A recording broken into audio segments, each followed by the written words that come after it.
not from the White House, but all over every place else, there's lots of talk about a no-fly zone. What is more, is it more difficult to establish and more dangerous to establish a no-fly zone in Syria than it was in Libya, and is that why it hasn't been done at this point? Yes, it's dramatically more difficult and dangerous and costly in Syria for a variety of reasons. One is that in Libya, you already had a situation where the opposition controlled huge portions of the country, and you could essentially protect those portions of the country from the air.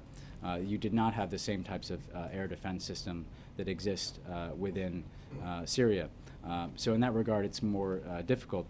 But we also look at the efficacy of a no-fly zone.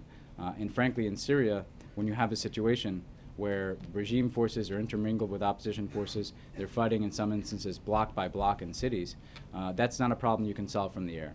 So I think people need to understand that the no-fly zone is not some type of silver bullet that is going to stop a very intense and in some respects sectarian conflict that is taking place on the ground.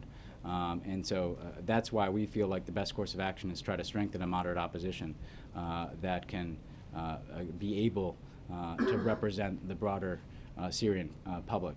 We haven't ruled out options, but I think people need to understand both the difficulty of some of the options that have been presented, the fact that they don't solve the problem necessarily, and that we have to make these decisions based on U.S. national interests.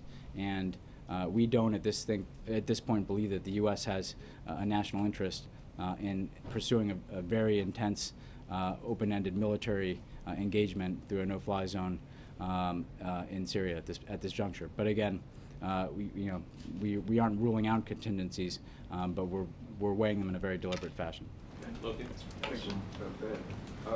If this assistance to the opposition is not effective and the situation continues to escalate, could the president be forced to consider putting boots on the ground, or is that completely off the table? You know, the one option that we've basically taken off the table is boots on the ground for a variety of reasons. One, nobody has asked us to do so. The Syrian opposition has not thought that that's a good idea. We certainly don't think it's in our national interest to introduce U.S. troops.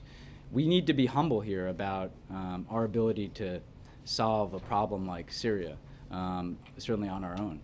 I think recent history teaches us that even when you have U.S. boots on the ground, you're not necessarily going to be able to prevent violence among civilian populations. We saw that in Iraq, for instance. And at the same time, when U.S. boots are on the ground, that involves us in a much more dramatic way.